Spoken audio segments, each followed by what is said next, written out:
How's everybody doing today? Is it warm enough for you? Believe it or not, we see you doing this. Little hint. Don't be so Catholic. If there's any breeze at all, it's up here in front because we have four-door air conditioning up here. So it tends to come through. So think about it next week. Maybe when you come in, you might want to move up here a little bit. There's always seems to be empty chairs, but there's a few still left today, but not so many. But it is hot, so I'd like you to take just a moment now and sort of sit back, relax. You can close your eyes if you want to. I'm going to lead you through a little scenario here. This is about life.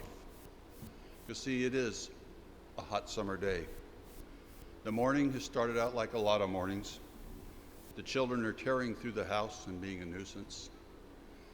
They're bothering you.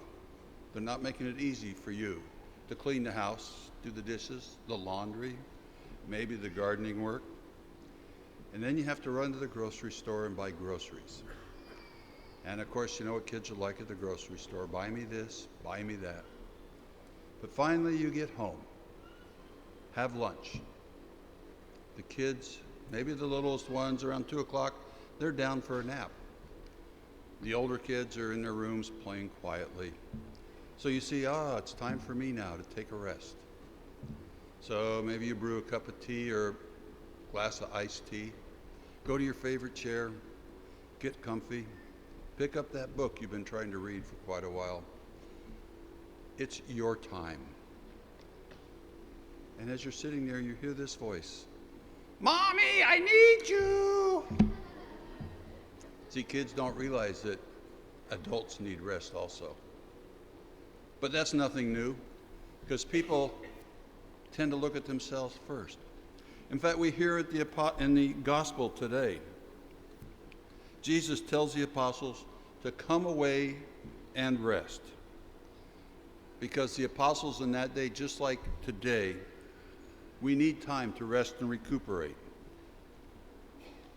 But in the gospel story, we hear that the apostles and Jesus got in the boat and started off to their deserted place. But they noticed a crowd was gathering and following along. In fact, the crowd got to the deserted place before they did. Personally, I'd have to question what kind of deserted place it was if everybody knew where it was. But see, at this point in the gospel reading, we don't hear about the apostles anymore. Jesus takes over. He knows that the apostles need their rest, so he takes on the crowds all by themselves. He allows the apostles to get away. He protects them. They rest and decompress. They take time to just relax. Maybe take some deep breaths, shut out the world with all of its busyness. And by doing so, they are able then to go forward with a clear mind and renewed energy for the trials and tribulations that they will soon face. But we don't all decompress in the same way. There's no one answer. I'm an avid reader of the comics on the daily newspaper. Not all of them, but a good portion. I have my favorites. And one of my favorites is Rose is Rose.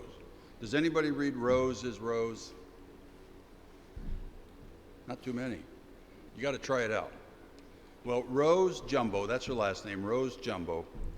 When things start to stress her out in her life, she goes out and leans against her let things be tree. When she's leaning against that tree, it allows her to just let things be, to not bother her. It allows her to put her life in perspective. She's able to figure out the things that are or aren't worth worrying about. And her husband, Jimbo Jumbo, he decompresses in a different way. He does it at the garbage can. When he takes the garbage out, he takes the time to enjoy the night and the stars.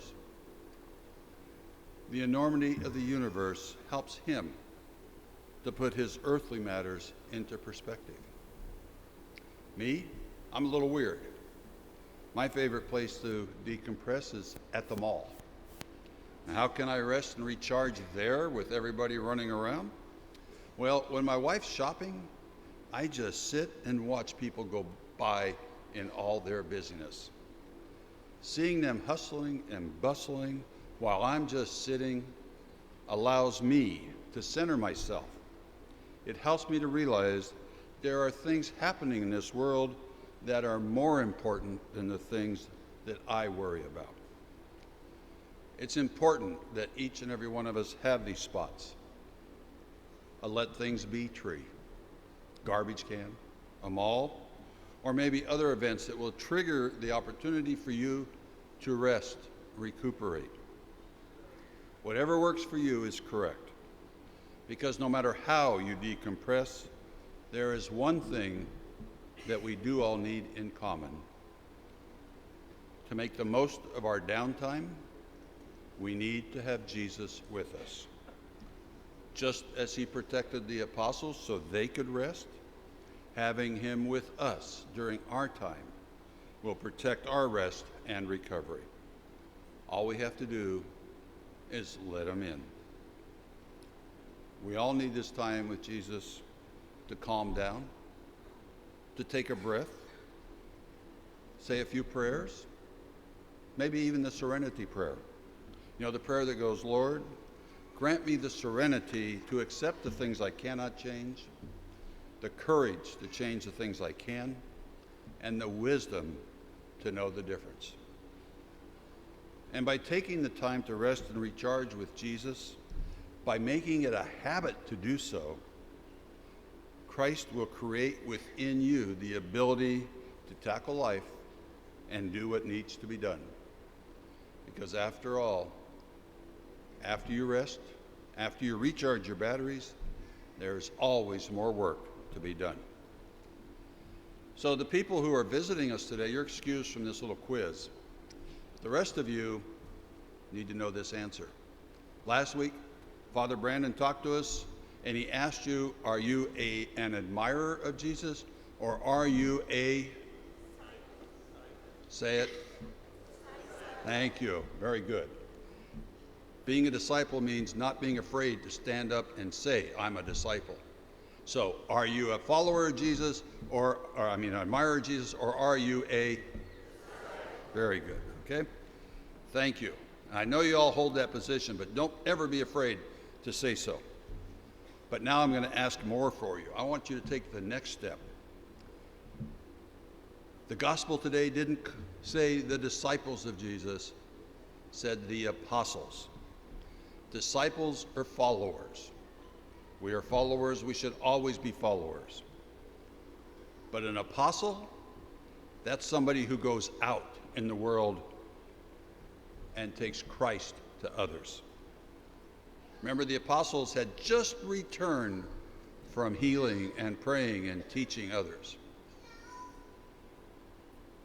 We as apostles need to be able to go out into the world.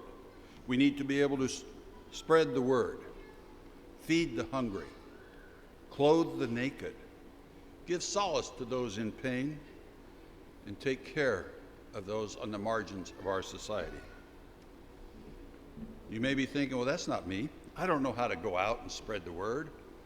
I'm shy. But it doesn't matter, because there's no one right way for everybody. However, there is a right way for each individual person. The way that best fits you. But I'm going to give you a hint on starting your apostleship today, if you've not already done so. Well, you've heard this hint before, but I'm here to remind you again. If you haven't already done so, please take the time today to pledge to the Bishop's Capital Campaign, Reclaiming Christ's Mission Together. Say that again. Reclaiming Christ's mission together. It's not reclaiming Christ's mission by those people. It's together as a community. That means you, me, Father Brandon, Deacon Richard, all of us together, by everyone taking part. In doing so, we become apostles. By taking part in this campaign, you help to spread the word. You help take care of the needy. You help educate our young people. You help take care of the caregivers who have taken care of us. And right now you may be thinking, here we go again, they're asking us for money. Well, the church never, ever asks you or requires, no, I shouldn't say, never requires you to pay to be a member. But the church does need funds to be able to pursue Christ's mission. We ask, sometimes we plead, other times it may seem like we nag. But some of us need reminders to do things that we know in our heart and our mind need to be done. Even myself. At home, my wife sometimes has to remind me numbers of times to do something that I know needs to be done, but I keep putting it off. She says it's a gentle reminder. I think it's nagging. But without those reminders, I might never get that work done. So if you want today to think that I'm nagging you, that's all right, I can handle that. But my hope is that this gentle reminder will lead you to pledge if you haven't already done so.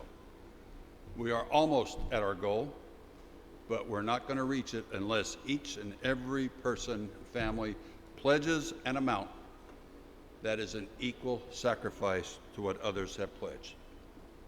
We do have families who have yet to complete a pledge card, and we need everybody's help. If each of those families would pledge what amount they come, what they can, we'll blow our goal out of the water just like we did the Bishop's Appeal last year. Remember, we're not going to ask you for money today. The amount you pledge can be paid over a 4-year period. We're not asking you to break the family bank, but we are asking you to make a good faith effort to contribute what is right for you, what is right for your family, and what is right for the church. There are pledge cards and envelopes available on the tables at the back of the church. Please take one, fill it out. You can give it to an usher or a member of the clergy. For those of you who have already pledged, thank you. For those of you who will pledge today, thank you. For those of you who may take some more time to discern and pray over it, take a pledge card home. And we know those prayers will lead you to filling it out. We thank you also. But after you've filled out your pledge today, you have my permission to take some time to rest and recuperate. Because tomorrow will bring new challenges, but with the help of Christ and your own let things be tree, you can overcome them. God bless you all.